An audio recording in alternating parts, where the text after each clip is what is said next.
Hello viewers, welcome to Samik's adorable cooks. இன்றைக்கி நம்ம பார்க்க போகிறது ஒரு ஹீல் வித் வாட்டர் ரெசிபி தாங்க. நான் உங்களுக்கு முன்னாடியே ஒரு ஹீல் வித் வாட்டர் ரெசிபி போஸ்ட் பண்ணியிருந்தேன். அதில் இன்றைக்கி நம்ம பார்க்க போகிறது ஃபெனல் வாட்டர். ஸோ இப்போ வாங்க வீடியோக்குள்ளே போகலாம். செய்முறை: ஃபஸ்ட்டு ஒரு பேன் எடுத்துக்கோங்க. அதில் 2 டம்ளர் தண்ணி ஊற்றிட்டு 1 டேபிள் ஸ்பூன் ஃபெனல் சீட்ஸ், அதாவது பெருஞ்சீரகம் சேர்த்துக்கோங்க.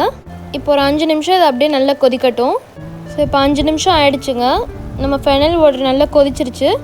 இந்த ஸ்டேஜில் ஒரு வடிகட்டி வச்சு வடிகட்டி ஒரு கிளாஸில் இந்த ஃபெனல் வாட்டரை ஊற்றி சர்வ் பண்ணுங்கள். அவ்வளோதாங்க, நம்ம ஹெல்த்தியான ஃபெனல் வாட்டர் தயாராகிடுச்சு. இப்போ இந்த ஃபெனல் வாட்டரோட பெனிஃபிட்ஸ் என்னென்ன இருக்குன்னு பார்த்துடலாம். இந்த ஃபெனல் வாட்டர் மென்சுரல் கிராம்ஸ்லாம் சரி பண்ணும். வயிறு உப்பசமாக இருந்தால் அதையும் அது ப்ரிவென்ட் பண்ணும். அது மட்டும் இல்லைங்க, வாய் துர்நாற்றம் அது இருந்தால் அதையும் குறைக்கும். அப்புறமா இது முடி உதிர்வதையும் குறைக்கும். இது மட்டும் இல்லைங்க, இன்னும் நிறைய பெனிஃபிட்ஸ் இருக்குது. ஸோ நீங்களும் இந்த ஃபெனல் வாட்டரை குடித்து பயன்பெறுங்க. தேங்க்ஸ் ஃபார் வாட்சிங். இந்த வீடியோக்கு மறக்காமல் லைக் பண்ணுங்கள், ஷேர் பண்ணுங்கள், அப்புறம் கமெண்ட்டும் பண்ணுங்கள். எங்கள் சேனலுக்கு நீங்கள் சப்ஸ்கிரைப் பண்ணலைன்னா சப்ஸ்கிரைப் பண்ணிவிடுங்க. அப்படியே பக்கத்தில் இருக்க பெல் ஐகானை கிளிக் பண்ணிவிடுங்க. அப்போ தான் நான் போடுற புது வீடியோஸ் உங்களுக்கு நோட்டிஃபிகேஷனில் வரும். நன்றி.